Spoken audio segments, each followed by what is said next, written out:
thank you to everyone for tuning in. We are going to be talking about Deadpool in the 90s right now because after New Mutants 98, a lot of folks had some great work to do with them, and 3 of them most intimately involved with the world of Wade Wilson are right here. Talk with me right now. First up, we've got Deadpool co-creator Fabian Nicieza. Hi, Fabian. Hello, Ryan. How are you? I'm doing great. We have writer Joe Kelly. Hi, Joe. Hey, how's it going? Going well. And we got beefcaked artist himself, Ed McGuinness. Ed, hi. How you doing? You like that one? That was funny. I'm excited to talk about Deadpool with all of you. I've got fan questions coming in. I've got some popping up here, but we'll get to those a little bit later. For Fabian, one thing I want to ask you, because everybody knows that Deadpool is called the Merc with a mouth. I was doing a little Googling earlier, and like that is a phrase I saw on like Forbes and everywhere else.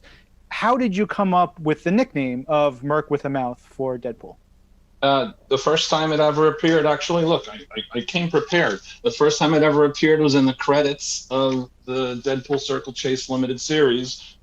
It says,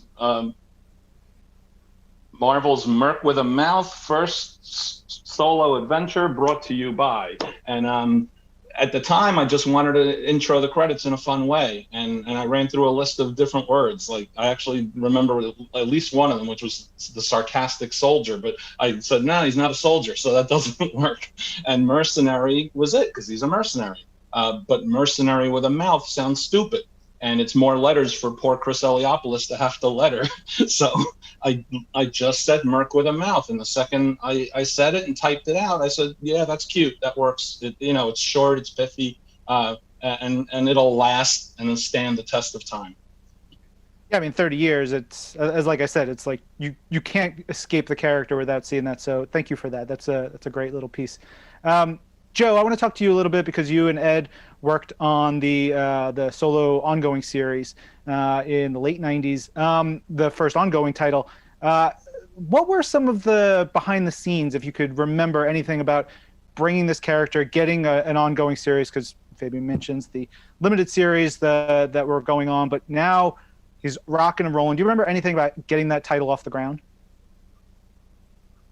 Oh, yeah, sure. I mean, and, thank God for Fabian cooking up the Merc with the Mouth idea because, the pitch process, Matt Idelson was the editor and he was a brand new editor. And, with all due respect to the character that survived so long, when I was hired, they said, this book might last 6 issues. Like that was literally what they told us. So I leaned into the comedy side of it. I had picked that up from reading Fabian's work and then the other miniseries that came after that with Wade. And I just felt like the goofier take was more up my alley. And a lot of people were submitting pitches that were much grittier and much darker and really leaning into the sort of Soldier of Fortune side of it. And Matt, maybe he had a head injury, I don't know, but he decided to take a flyer on this weird pitch. And it was weird. It had Obnoxio the Clown and an Ego Living Planet. We were doing weird things. None of that made it into the book, but it got me the job. So that was a good thing. And then baby Ed McGuinness was hatched, and that made the incredible team up happen. Baby beefcake Ed McGuinness. Ed, yeah. How much work had you done before the series? Not a whole lot. I did some independent stuff. For Marvel, I think I did Wolverine Annual 96. That was, I think, my first real thing. And then they had offered me Deadpool. And I think actually they offered me Deadpool before I actually did the Wolverine 96 Annual. And we were just waiting. But yeah, awesome. I was so excited to work. And Joe made me look really good. His writing was awesome, man. He would take some of the goofy, crappy panels I drew and make them even funnier. I want to go back to Fabian. Fabian. No, I mean, I think it was it. Sorry, please, Joe, go. Oh no, I was just gonna say, with the stuff that I've always loved about Deadpool was walking that line between the humor and the really dark stuff. And Ed's style always facilitated that, because if it wasn't bouncy and open and fun, it would have come off as a lot darker. We did some dark stuff that was able to be covered by your art. So thank you. But it was always so bouncy. It was always so cute. He's got an old woman hostage in the basement. That's adorable. Exactly. Totally. You guys have very different senses of cute and adorable than I do. Fabe, why did you name the character Wade Wilson? I'm sure you've talked about this before, but this is one of the most iconic Marvel characters at this point. Why did you give him that name? Well, I have talked about it before. It was fine. There's so many competing stories out there. My truth is that the character was described to me over the phone as Spider-Man meets Punisher. That's while I was looking at a fax layout of the character design. And my response was, and a little bit of George too.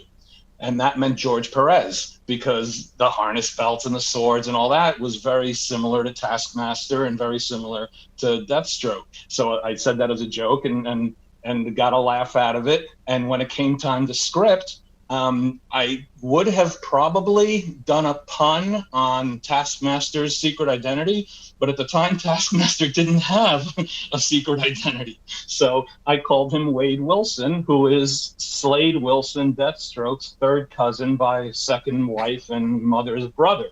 And this is the actual notebook where the words were originally written, and longhand, because there were no laptops at the time. And this notebook is where the script was first done. I had to do the script pretty much overnight. It was a Thursday. I'm on the train home from the city because I worked at Marvel 9 to 5, and I had to script the pages. So I had the fax layouts in one hand, and I'm scripting on the notebook, and then I'd get home and I'd put it into the computer and print it out and bring it into the office the next day. So that's the first time that I scripted the introduction of Deadpool, and I just called him Wade Wilson because I thought it was a cute little in-joke that wasn't meant for the wider world. It really was an internal joke. Nobody even really knew any of that other stuff until years later. Lesson learned, no joking internally, because it's all going to come out in the wash. There we go. 15 years later, it'll come out, yes. I find it fascinating that you still have that notebook, which I thank you for that, because I love that kind of stuff. Like, I wish I kept all my details. I do have a notebook from when I was like on the set of a movie, but it's nothing like that. Joe, Ed, do you have stuff like that as well from back in the day of like those early notes, those early scripts, like little details like that? I'm sure that I have stuff. I mean, I've got some of Ed's pages, which always make me super happy to look at. And I, like Fabian, I like to write longhand first, even now. I mean, obviously everything's done by computer, but I tend to write longhand when I'm working on an outline or drawing out a cast. I'll like literally do it on oak tag sometimes, because we learned this thing called the character wheel. It was actually taught at the assistant editor's course way back in the day of Marvel. And I've always used it in writing. So I used to like to visually lay out what the cast would look like and stuff like that. So I think I've got some of that stuff squirreled away somewhere, but I did not bring my receipts though. So I'm sorry. I didn't know, or I would have had my notebooks. Ed, do you have old sketches and do you keep your like early sketchbooks? I've got stuff buried somewhere, but it's not out in the open. I think I found some stuff last year with like a bunch of I actually did recently find something. We did a Widow Wade. That's what Matt Idelson was calling him. Remember the super deformed Deadpool we were doing? We did him as like a little backup. I think I found the original sketch for that not that long ago. But yeah, I've got stuff. I don't throw too much out. If not, I sold it. It's gone. And Ryan, to really excite the fans, I also have script from Alpha Flight 91 in this notebook too. We're going to do our so Alpha there you Flight. go. All the Alpha Flight fans out there are going to get really excited at that 30-year-old script. Yeah, when we do our nerdy 42nd anniversary of Alpha Flight or whatever it is, we'll we'll have you on to talk about some of those. We'll pull out the old notebooks from that too. Joe, can you talk a little bit about the fourth wall breaking, like how that came about, and did you anticipate that being such a like an iconic part of the character as he evolved over time? You know, the very first gag was just the idea of taking the narration that would typically go with introduction of a character, and then you realize that these sort of mercenaries that are after Deadpool are like, wait, is he talking? You know, like, so just that idea that he was providing his own narration and an action sequence is sort of where it started. I definitely didn't think it was going to stick around, honestly. And it just became a running gag for us. And then, you know, one of my favorite bits from the very next issue after mine was when Christopher Priest had Deadpool drag like a bag of all Joe Kelly's ideas and throw it down a hole. Like, I love that stuff. And when Deadpool really started becoming sort of famous within the mainstream, you would see him appear under costumes for cosplay, right? Like, you'd go to a convention and it would be a little hidden Deadpool. People were already onto that idea that it was, he knew he was meta, you know, and it just became a tool in the arsenal for that character.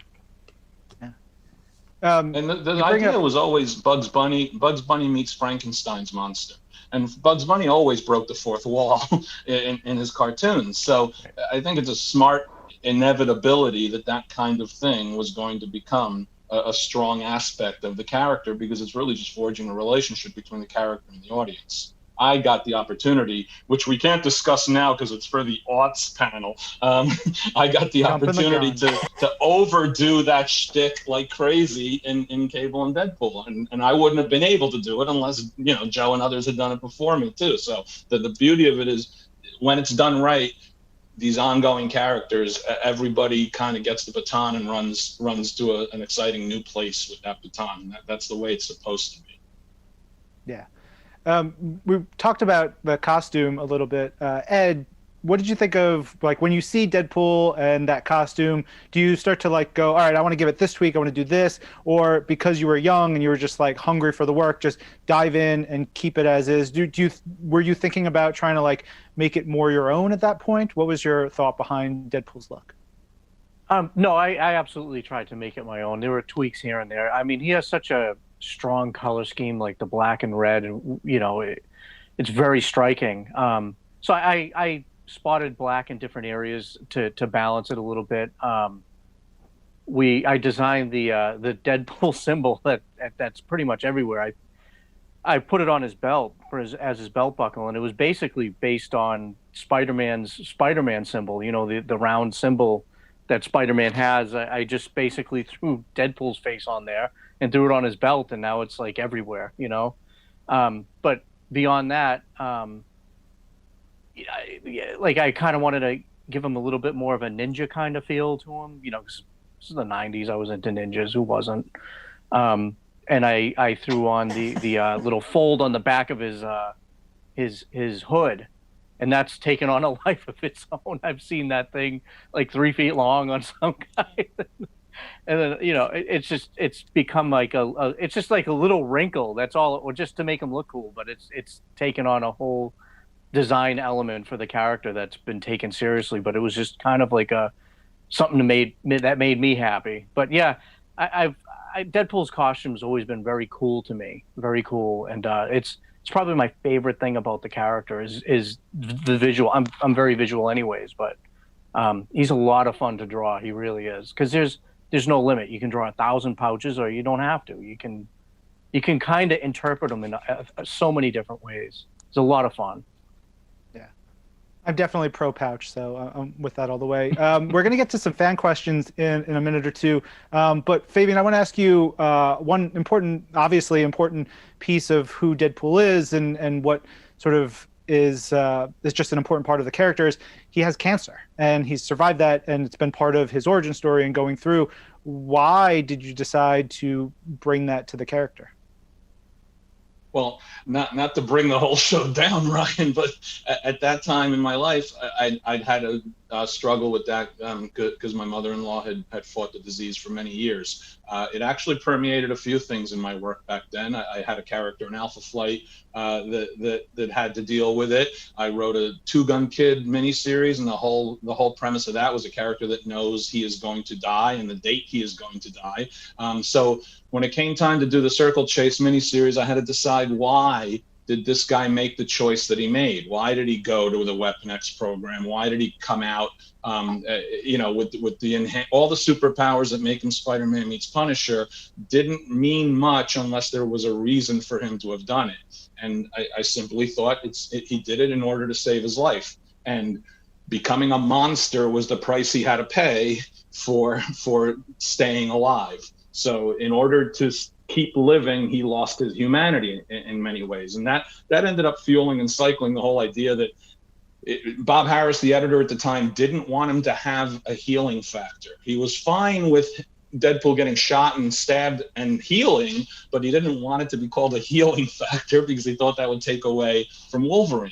So I had to come up with jargon, and it was perpetual cellular regeneration.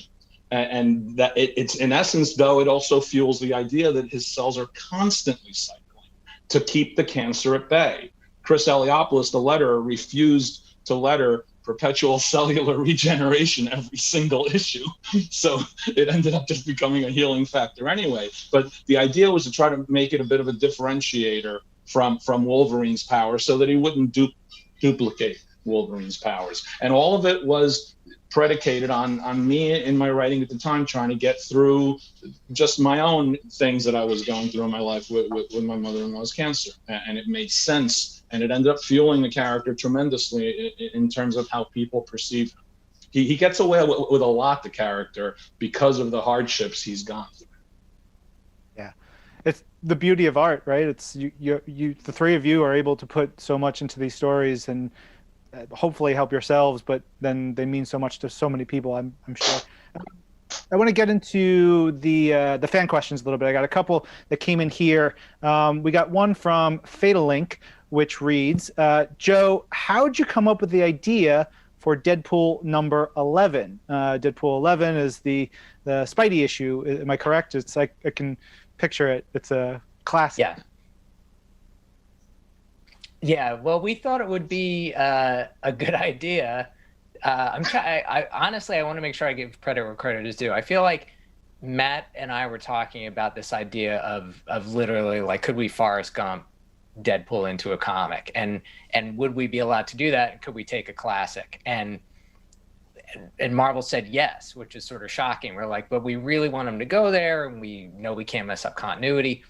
And that specific issue was picked solely on the scene of Mary Jane walking in, offering to help her aunt move furniture, and then dancing for no apparent reason, because she was just so wild and crazy, that Mary Jane.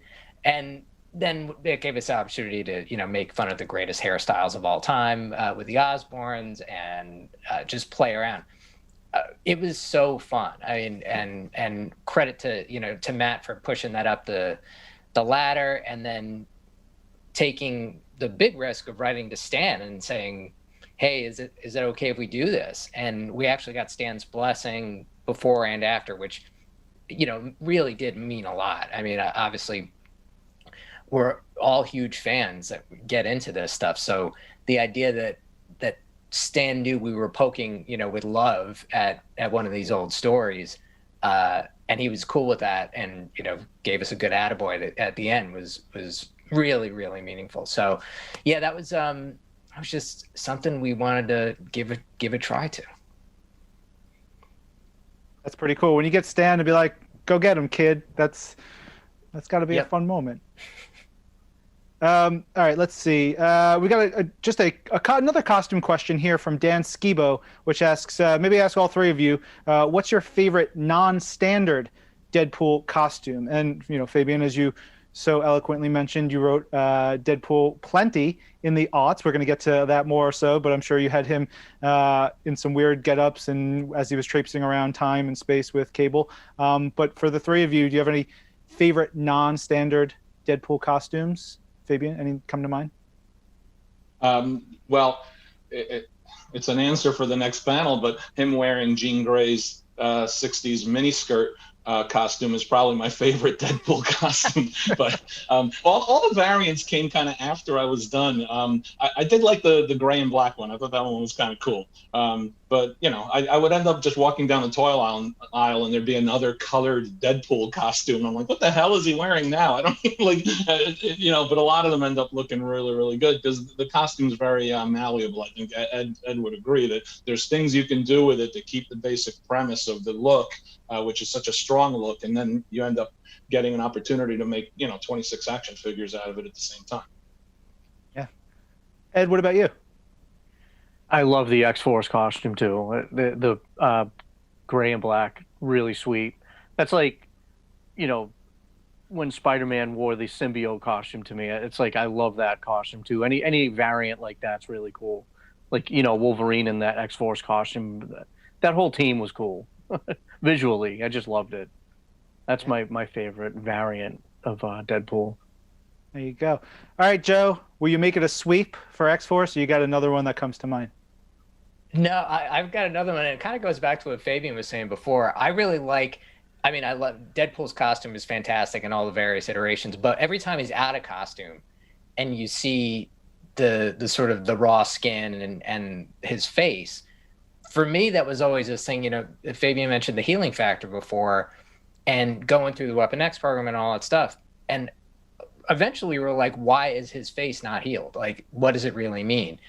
And there's sci-fi explanations for that. But just from a character point of view, I always felt like he disliked himself. So therefore he was never handsome again. Like he could never become that person until he really kind of atoned for his sins and moved forward and all that. So I like that reminder of both what he was fighting internally and then where he needed to go every time he was out of costume. And Ed would draw him in bathrobes and stuff, and that was just kind of fun. And Joe's answer is great because it's a really hoity-toity, highfalutin writer's answer.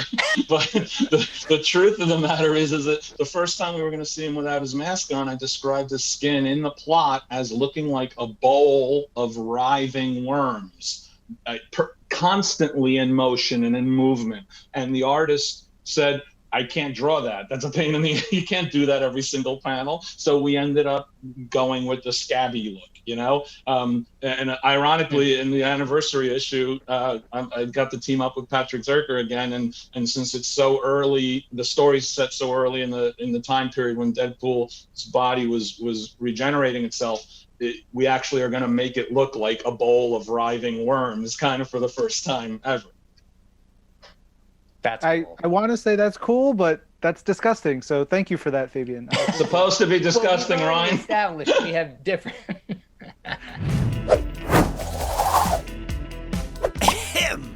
You're welcome.